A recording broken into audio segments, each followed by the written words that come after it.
You know, it did a big flip. I want to ask you so many things. I know you know what you're talking about when you talk about, you were in the upper crust of the leftist uh, gestalt. I was too. I Mm-hmm. ran for president as a socialist on the Peace and Freedom Party Oh, in wow. 2012 because my idol Dick Gregory had done the same years before. Mm-hmm. So I was kind of a hailed hero of the left and their narrative, which some of it I wrote and they're still repeating it, which drives me out of my mind. But Yeah. and it's hence on 25 years later, and they're still saying the same stuff that's failed over and over. But they do grift the money. They're real good at grifting the public Holy money moly. out Yeah, of they their are. special programs that no poor people ever get the benefit of. No, it goes to a select few that really play into these very odd narratives. And look, I came in well intentioned, a good faith actor, and I said criminal justice reform in 2013, 2014. I wanted to go in and really fix our criminal justice system, but I wanted to fix the system itself, the broken databases, the sitting around in prisons too long, Yes. the lack of accountability. And so Being convicted with ma- tampered evidence. tampered evidence or nonviolent marijuana Right. charges. I mean, there's so much about our criminal justice system that we could have fixed, that we had the opportunity to fix. And there was good people in the field in 2014 and 2015, and then something happened after 2016 to this country.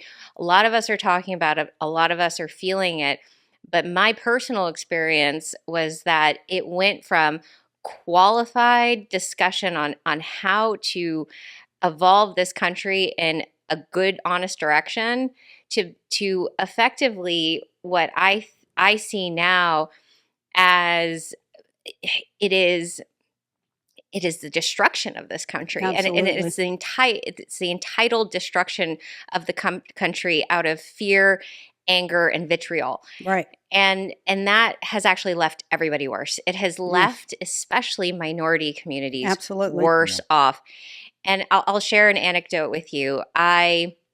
After, And I just have to yeah, say, that's not any accident. I feel like it was all orchestrated. It's a social experiment. But you're continue. probably right. I'm putting the pieces together still myself, but one example is that I became very passionate about fixing the food supply chain for low income communities. I was like, young kids in these communities, we got to get them healthy. Right. That's number one. As a mom, Right. number one, kid has to be healthy. Kid has to feel strong. Hmm. Right. Kid has to be able to sit in class for 8 hours a day Right. And learn. and learn and be open to learning. And the only way we're going to do that, you got to start in the gut. They have to feel satiated, full, and loved from the belly. Yeah, those are the basic needs of a human being. Yeah. And so I, 4 years ago pivoted and I said, we're going to work on the American heartland. We are going to solve these food deserts to these communities. And I'd be in the room. Nobody wanted to talk about it. Nobody That's wanted to what That's talk happened about when it. surprising. I ran for president too.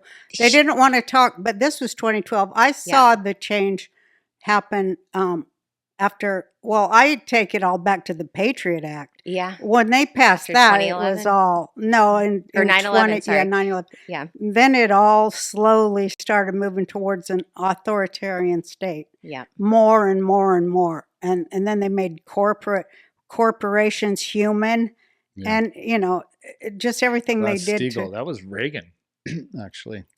Well, But I'm anyway, just sorry. saying it became more and more as it went along. I just saw like, everything moving towards taking rights away from the regular people and Mhm. all people.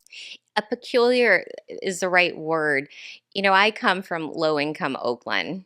Hmm. I spent years on government assistance. My mom was trying to finish school while raising us. My dad was not doing well, a lot of mental health issues, couldn't keep a job. My community was a low income Oakland community, diverse as you can imagine in terms of race. But all of us were poor. That was And my story too in Utah. yeah. And so you know, right, what it takes to get out of poverty, Yeah, right? You need food, and you need some good education, and Mhm. you need to have the gusto to go out there and get work. right. Yeah. And so I'm looking at our country, and I'm like, let's do this. I run a foundation. There's hundreds of millions of dollars in my foundation. Go out there. Let's really like set this up and help people figure out how to get good food, because that's step one. That's why I But wonder, like, the biggest job we should have in this country is getting the food to the hungry, yes, particularly the hungry children. We can't even solve that damn problem. So why are we looking all over the world to solve other ones? well, how is it that of the hundreds of millions of dollars that have gone into Black Lives Matter, criminal justice reform, virtually none of it has resulted in helping these kids fill their bellies up? None of it. None of it. That's a Where crime. is it going? I'll tell you. $6 million to buy a building in Oakland Mhm. for these anti-racist groups, right? I funded that. They were like, well, you know, we need a building so that people can come in and we can help them get back on their feet. Mhm, And I'm like, okay, this doesn't make sense, but this is what the experts are telling me. mhm. All right, we'll fund it. A $6 million building in Oakland for these people not from Oakland. Many of them are white and disconnected with the community, but Yeah, about they're the 90%. experts, Mhm. and they are going to turn this around for the local community. And then you know, these re-grant programs. So there's all of these re-grant programs as well, where you like fund one organization and then they distribute it to all of these quote grassroots organizations. Yeah, Mhm. And I'm like, well, what are they doing? yeah.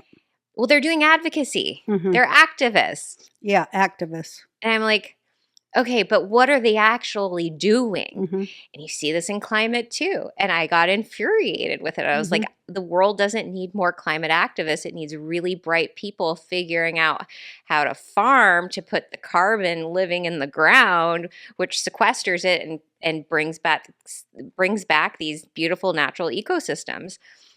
So something it's either one giant embezzlement, money Mhm. laundering Bingo. Yep. scheme, Grift. That's it. grift. Or it's something, it's a personality disorder amongst some of these Mhm. folks too, where they don't feel good about themselves unless they're Mm-mm. somehow slapping on a label, raising millions of dollars from wealthy people, and then, you know, writing one or two checks to, you know, somebody of darker skin color. But it's not working. No, they don't This want it to model is work. not They don't working. want it to work. That's what I figured out, why I was so disillusioned myself, and that's exactly what I found out. How could you not want it to work though? If you really cared, Mhm. right? How can you continue to hold up a system that's making these people worse off? Because that's what I've seen. I know, I have to. It's Because they heartbreaking. don't care. Yeah. Mhm. They only care about power and therefore money. I think they care about power over other people because they have no power from within to Mm. change their lives or their mind or to create anything. So it's got to be exercised as power over people, and I think they get big thrills out of it. And I do think they're psychopaths for the most part. They're unfeeling people with no empathy. But how they do that is everybody's kissing their ass all the time. And I know because It's I've been true. around them. Yeah. And it's kissing their ass all the time and telling them what great things they've done. They have never stepped over a person, going through drug addiction on the street. They've never not stepped over, you mean? Yeah, or Yeah. felt anything about it. Yeah. They Mhm. just went, well, some of my millions I gave will help him, I guess. They've put a veil over their eyes to separate themselves from human beings.